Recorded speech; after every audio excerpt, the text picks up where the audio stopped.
Og hér einhver tegund af blóðdropakrist.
Og hér aldinin.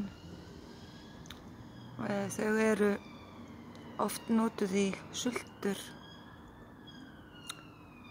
En þau svolítið varasöm því að þú þarft að vera í hönskum til að taka þau af því að þau gefa alveg rosalega lit og einu sinni þá var ég alveg í marga daga að ná litnum af fingurgómunum.